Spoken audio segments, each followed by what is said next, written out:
Hello. The topic which we are going to discuss here today is bandwidth, and the objective is to explain bandwidth of the interference fringes. We know what interference is, right? Now, thinking about fringes, it just means some border or a band. So, from the name itself, it is evident that interference happens to be in the form of bands. So let's see an experiment which is very famous and done by a scientist called as Thomas Young, and the experiment is called as the Young's double slit experiment. So the basic setup of this experiment has a source of light here, and he used two slits S1 and S2 and also a screen here. So the source of light S produces light, and those light pass through the slit 1 and slit 2, and we always know that the light always bend at the corners, and so that the light will be diverging in all directions from slit 1, and similarly from slit 2 also light will be diverging to all directions. That is, the waves will be traveling from both S1 and S2 to the whole screen here. So when we look at the screen, we'll see different patterns are being obtained, and that pattern is what we call as the interference pattern. And let's look at the explanation given here.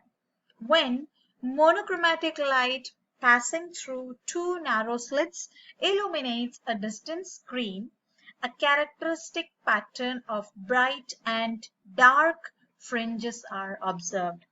This interference pattern is caused by the superposition of overlapping light waves originating from the two slits. Regions of constructive interference corresponding to the bright fringes and destructive interference corresponding to the dark fringes are being produced. So, as an explanation for this, I can show you a figure which represents the interference pattern. So here is the light source S, and this source is responsible for the waves to travel through the slits S1 and S2. And here on the screen you can see alternate dark and bright bands are being formed.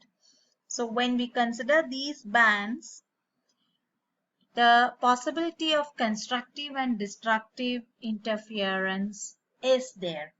So thinking about a point where two waves from slit S1 and S2 are traveling in such a way that at the point on the screen, the wave 1's crest and wave 2's trough are overlapping or interfering, and we know since displacement is along the opposite direction here, the interference should be destructive.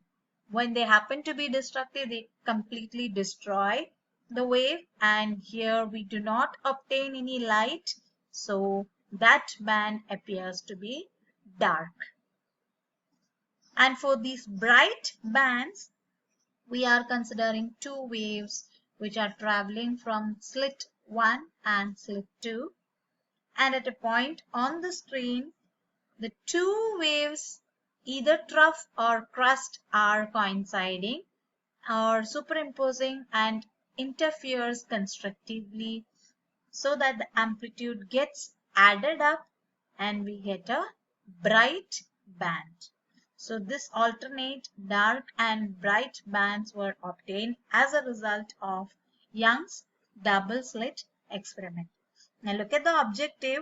We should be able to see what bandwidth is. So in order to define bandwidth, we know, or we are defining it as the distance between any two consecutive bright or dark fringes or bands.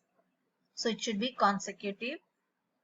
distance between consecutive bright or dark bands. So having a look at the picture, you can see I am measuring the distance from the center of the first dark band to the center of the second dark band. So this distance is called as the bandwidth, which is represented by the Greek letter beta. So this is for dark band, and for bright band it is like this. So we can consider any two consecutive bands. Either it should be dark or it should be bright. So this is how we can represent the bandwidth also. So I think you are clear with what bandwidth is, and we have already seen what constructive interference is, what destructive interference is. So keeping these things in mind, just go through the explanations of Young's double slit experiment and then complete the assignment. Thank you everyone.